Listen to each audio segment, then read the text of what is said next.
I'm writing here to unburden myself, seek support, and maybe receive some valuable free advice. My husband and I are both in our late 40s and have been married for more than 24 years. We have 3 children, 2 girls, and a boy. To protect our privacy, I won't go into too much detail about us, just enough to explain the situation. For the first 16 years, we had a wonderful marriage. It was during that time that a brief, poorly thought-out affair from my past with an old boyfriend was revealed to my husband by the ex-wife of that old boyfriend. Let me try to explain things as best I can. About 7 years into my marriage, I attended my 15-year high school reunion, and my husband joined me. I was part of the alumni committee, and I returned home 6 days before the event.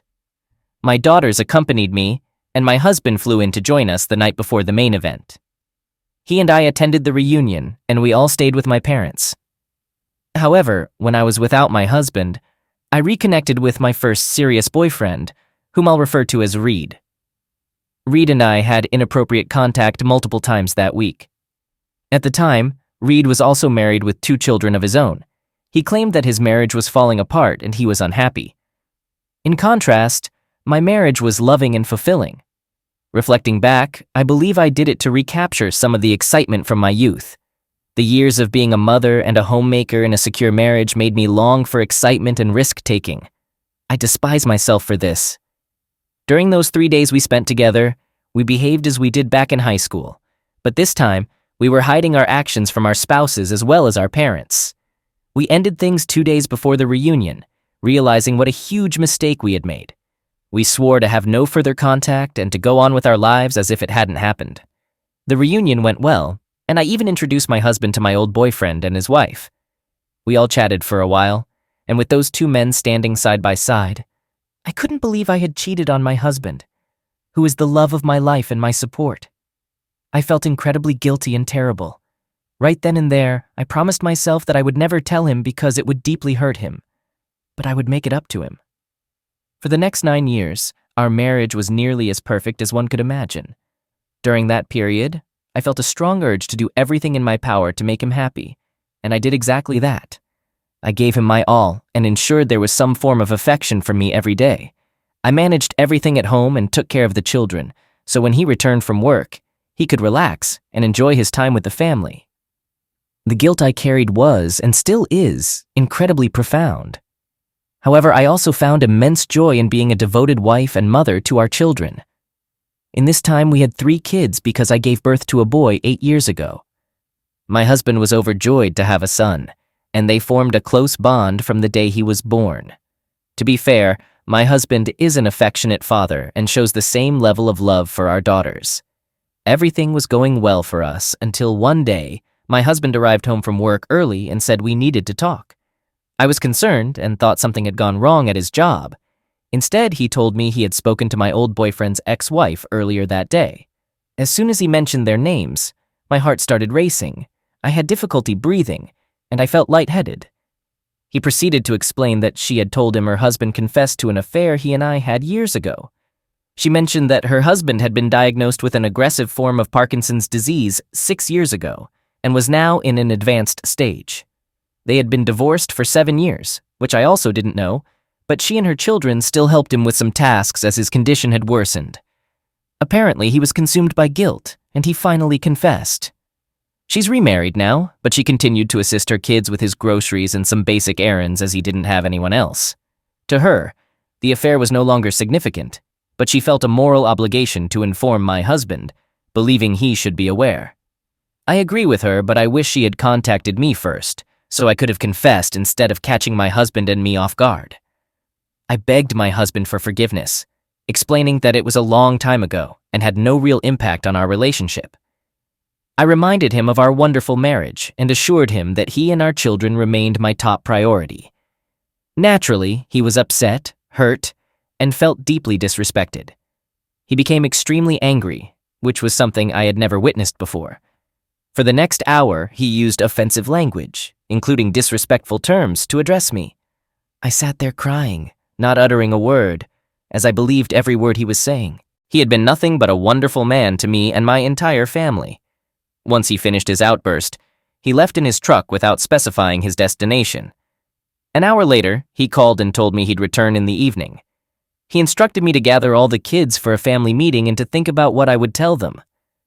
I inquired about what he meant, and I pleaded with him not to make me do this, as we didn't want to burden our children. I expressed that I should be the only one suffering for this, but he insisted that they needed to know the truth about their mother. He told me not to say a word to them until he got home. In the evening, I prepared dinner for the kids, but I couldn't eat much due to my nervousness. They asked where their dad was, and I informed them he'd return later as he was working. I then mentioned that he wanted to have a family meeting that night to discuss something. They inquired about why and at what time, and I told them to be ready at 8:30. I texted my husband to inform him that we were all set for 8:30 and also asked him to call me so we could go over what we were going to say. However, he didn't call. Instead, he arrived promptly at 8:30 and entered the kitchen where we were all seated. His demeanor was notably different. He was no longer angry. Instead, he was cheerful, giving each of our kids a kiss and a hug, as usual. He sat down, looked at me, and asked if I wanted to start. I attempted to speak but couldn't. Tearfully, I said I couldn't do it. He then proceeded to explain to the kids in simple terms what I had done.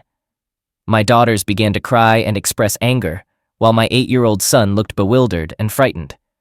My daughters asked when this had all happened, and I told them it occurred years ago, and I couldn't recall the exact year. My son, with a fearful expression and tears in his eyes, asked his dad if he was going to leave us. Hearing this, I began to sob, uncertain about what my husband would say. Thankfully, he assured our son that he wasn't leaving, but mentioned that he would be sleeping in the spare twin bed in his room for a while. He asked our son if that was okay, and our son eagerly replied, "Sure, Dad." My husband explained to the kids that things were going to be challenging for a while, and he wanted them to understand that things between us might not be quite the same for some time, if ever. He assured them that things in their world would remain unchanged and advised them to bring up any discomfort to us so we could address it promptly. Our marriage was never the same after that day, and it took nearly 13 months before we began to regain some sense of being husband and wife. It wasn't full intimacy, but he gradually allowed some forms of physical contact. This continued for the next 3 months, but only when he was in the mood. He wouldn't initiate anything with me, but I would push things as far as he'd permit daily.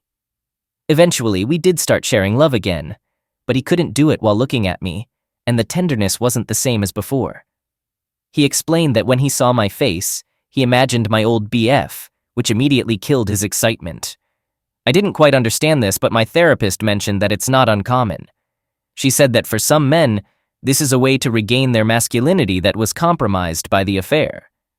While it might seem selfish and one-sided on his part, for me it's a turn-on for some unknown reason, and I eagerly anticipate these moments. Nonetheless, I wish we could return to the way things used to be. My husband was so giving before and always made sure I was satisfied. Now he doesn't seem to care about my feelings, and I think he just uses me as a way to release his desires. He's told me that he won't do things for me like I do for him, if you catch my drift. To him, I somehow feel permanently tainted in that aspect. It's bizarre, I know, but that's how things have been for the last 3 years. I've grown accustomed to it and accepted it as our new normal. All things considered, everything was going pretty well between us until this past January. It was during this time that something that should have been an enjoyable exercise turned into something that set us back months in our healing process. The wounds from the past affair were reopened, and we found ourselves even further behind than we had been. It was then that my son came home and told his dad and me during dinner about a project his 8th grade history class was working on. The project involved mapping our family history in America as far back as possible.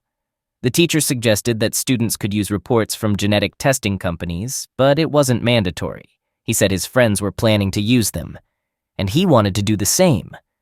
My husband suggested that we should do it, mentioning it's something he's been interested in for a while. I smiled and agreed with them, and we finished dinner, spending the rest of the night watching a movie. My attention wasn't really on the movie, though, as my mind was occupied by something else. Something I knew could potentially jeopardize everything we had worked hard to rebuild up to that point.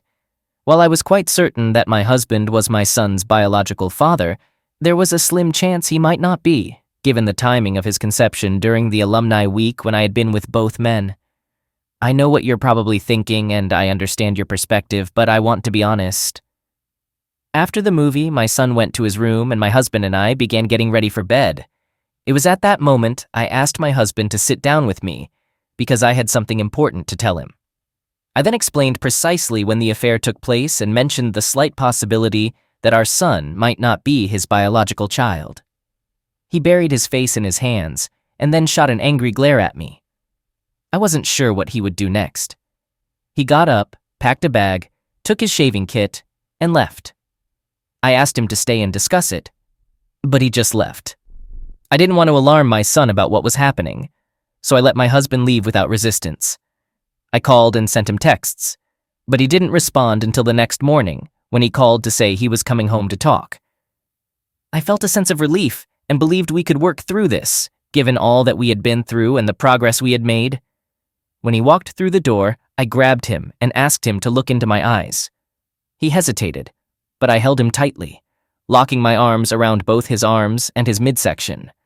Eventually, he looked at me, somewhat frustrated, and I told him, "You are the only man I've ever loved." I said I was willing to do anything for him, and he knew that. Then I explained that I was 99% sure he was our son's biological father, and that I had only brought this up so he was aware of the slight risk.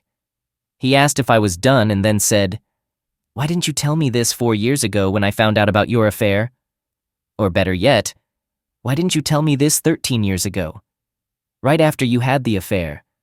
Or even better yet, why didn't you just not cheat with your old BF and be a decent wife to me and a good mother to your children?" This broke me, and I cried, saying that I would change things if I could, but I couldn't. I could only control my actions from now on. He then explained what was going to happen next. He explained that the entire family would take ancestry tests, and if our son's test came back negative, he would be the one to tell him. Then he would divorce me, and I would give him full custody of our son. I agreed to this, but told him I was confident that he was our son's father. I also asked if we could still share our bed and continue our relationship where we left off. He refused and said I would need to sleep on the pull-out couch in our bedroom for now.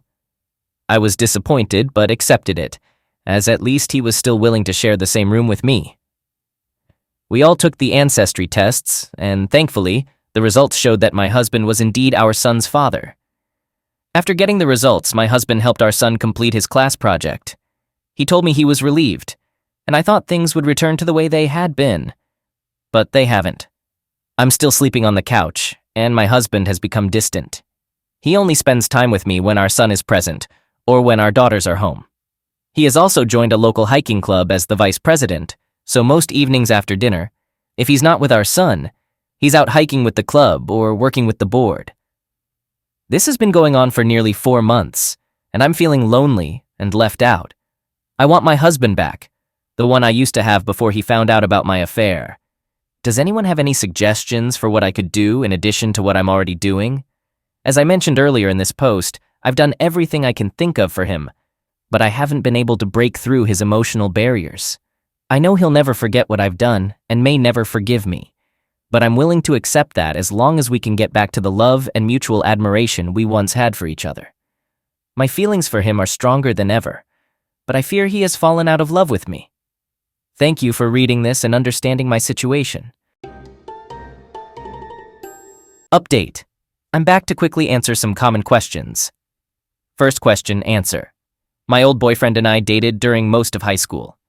I ended the relationship shortly after starting college because the long-distance thing wasn't working for us. Second question. I reconnected with him when I returned home, and that's how we got in touch. Each of us on the reunion committee had a list of names to call and confirm attendance, and I purposely chose the list with his name on it. You could say I initiated contact. At the time, I wanted what happened to happen, and after it did, I felt terrible guilt, which has made me a better person. Third question. My husband has never pressured me into anything. I've willingly done everything with him, and most of the time, I've taken the initiative. While I do wish he'd hold me and show me affection as he did before, I've accepted our new life and appreciate any attention he gives me. When he's happy, I'm happy. Fourth question. My husband has never cheated on me. I'm certain of this because his focus has always been 100% on his family. He's a good man, an excellent father, and the best husband. Although our relationship has changed, I'm sure most women here would envy what I have and gladly trade places with me. Update: 7 months after the original post. Hello everyone, I'm here to give you a quick update on the current status of my relationship with my husband. Sadly, my husband has decided that he wants a divorce. As I type this out, it fills me with sadness, sorrow, and regret. These have been my overwhelming feelings since he told me about his decision a month and a half ago. I did everything I could to try to change his mind, but he had already made up his decision. He explained that the past 5 years have been miserable for him, and he assumed they must have been tough for me as well. I told him I wasn't miserable and that simply being around him brought me joy. I begged him to reconsider, but it was clear that he had made up his mind. He expressed his desire to start a new life for himself, hoping I would do the same. He thanked me for the years before my unfaithfulness and for the effort I put into trying to salvage our marriage. Nevertheless, he said the affair, along with my dishonesty and lack of transparency, had damaged his ability to trust me completely. Beyond the affair, he acknowledged that I had been a great mother, and he wanted us to remain close and be good parents after the divorce, for the sake of our kids. We're working out the details outside of the courtroom, so the legal proceedings will be more of a formality. We have such a good relationship that his lawyer even questioned once whether we were sure about getting a divorce. I expressed my reluctance, but I respect my husband's decision. Everything should be finalized within the next year. One of the most challenging tasks will be selling the family home we built together, the place where we conceived and raised our children. While we'll both make a substantial amount from the sale, property prices in the area have increased so much that I wouldn't be able to afford a new one on my own. I'm currently searching for an apartment for my new place. My husband has similar plans but intends to buy a new place, possibly closer to his workplace. Our kids are handling it well, and my son has been incredibly supportive. He's truly a guardian angel. Having my son around has helped me through some really tough times. My daughters have been supportive too, but they're both busy with school and don't visit home that often. I'm planning to start job hunting later this year, but for now, I'm taking a couple of months off to focus on self-improvement. Over the past 5 years, the stress in my life has taken a toll on me, leading to some weight gain. My doctor has warned me about high blood pressure and my weight. I don't turn to alcohol, so I use food as a way to cope when I'm under stress. Unlike my husband, I don't exercise or eat healthily, which has caused me to gain quite a bit of weight, especially recently. My goal is to return to the weight I was when we first got married. In conclusion, I want to express my gratitude to everyone for the thoughtful responses and their concern for my well-being. I never thought my life was that interesting, but apparently it is. Please don't feel sorry for me, I'll be fine. The darkest days are behind me, and I'm moving towards a brighter future. Who knows? My husband might change his mind or return to me in the future. Stay grateful. All right, that was a fun story. Now let's move on to another exciting one. Stay tuned and let's dive in. Story 2. If I could offer one piece of advice regarding divorce, it would be not to pursue it under normal circumstances. In my case, there was no offense. We were together for 8 years, which were mostly good, and we have 4 children. Around the 5-year mark, I received a job promotion, and I started to believe that my ex-husband was somehow holding me back from more success and a better life. We didn't have much money, but with my promotion, I was now earning more than he was. I began working longer hours, while his hours were reduced, so he spent more time at home. I started to resent him for being at home and for having the opportunity to spend time with our kids. Most evenings when I returned home, the children were either getting ready for bed or already asleep. After a few months in my new job, it became clear to me that things at home weren't going well when I wasn't there. Some nights, the dishes weren't done when I arrived or the kids hadn't eaten, and I would find something to be upset with him about no matter how trivial. I was angry, and it didn't really matter what it was about. He kept saying he would try harder, but he also mentioned how difficult it was being home all the time. That just made me even more furious. Over the next couple of years, things continued to deteriorate. My work hours remained long, and his job was sporadically full-time. There was never a good time for him to work full-time given my schedule, but we needed the money. Whenever he mentioned that he could take on extra hours, I would complain. The fewer hours he worked, the more I would gripe that he wasn't earning enough money. If he pointed out the inconsistency, I would tell him to figure it out. I knew this bothered him, so I started saying it frequently, using it as an excuse for many things. I truly resented him, and I withdrew from the relationship. I understood that my actions hurt him, but I didn't care. I believed that if he wanted to avoid getting hurt, he should at least try to make me happy. I used this justification when I began talking to another man at work. Initially, I considered him just a friend, but our conversations at work turned into text messages at home. These messages then led to exchanging pictures and videos, and eventually we tried to find ways to spend time alone together. I knew it was wrong, but it made me feel alive, which my husband hadn't made me feel in years. I was weary of being unhappy, and I was doing this for myself.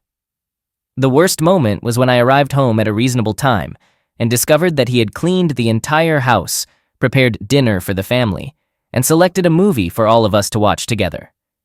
A couple of years earlier, this would have delighted me, but that night, I couldn't even look at him, and I faked being sick. I spent the entire evening in bed while he waited on me, checked on me, and even brought me different food in bed. It made me feel awful, and then I became angry that he made me feel that way.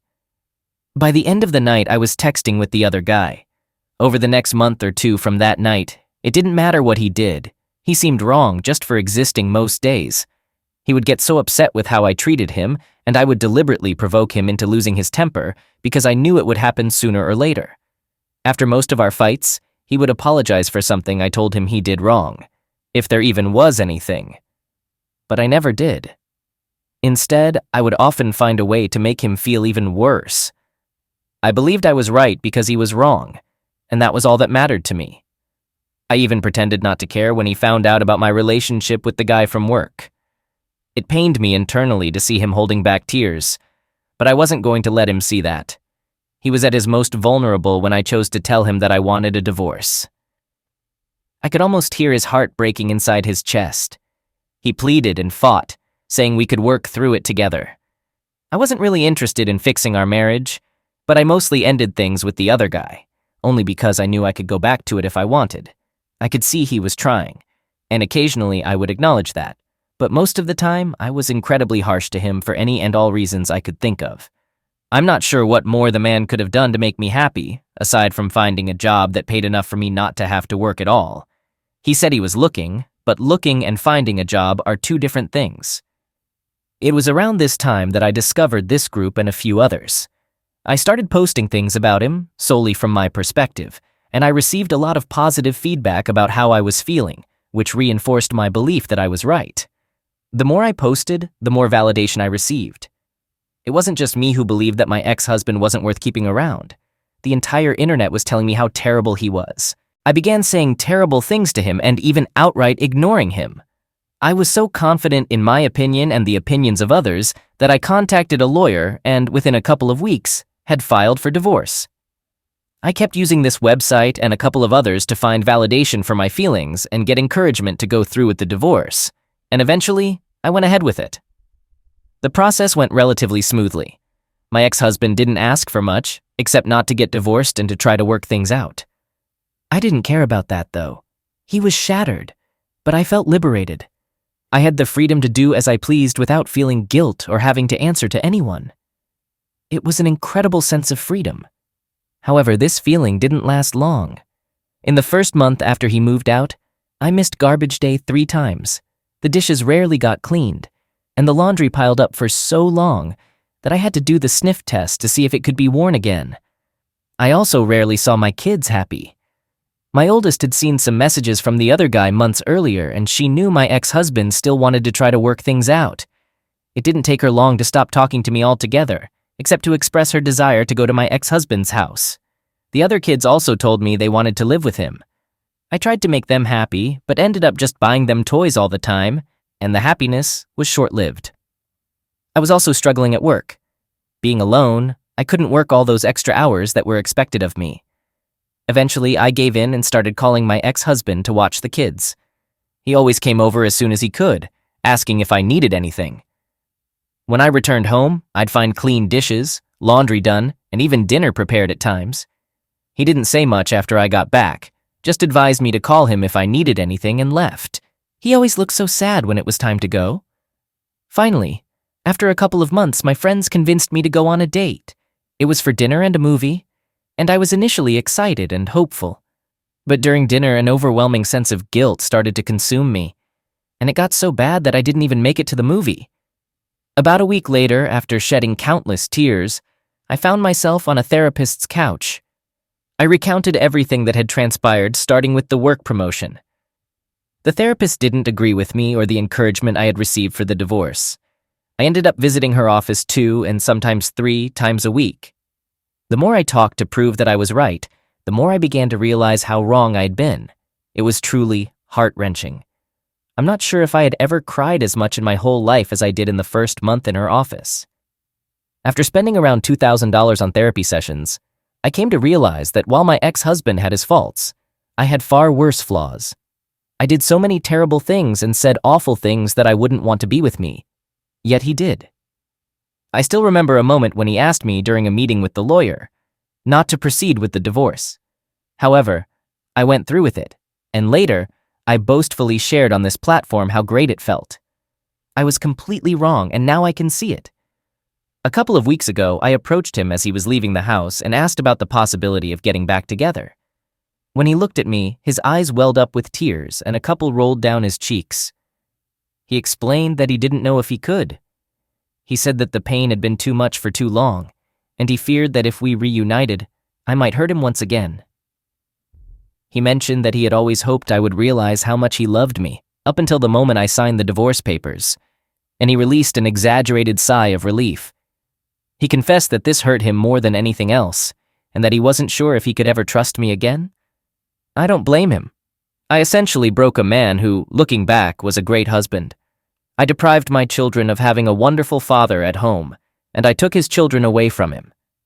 As for myself, the one who pushed for divorce in search of happiness and freedom, I now spend most of my free time either sitting at home or on a therapist's couch.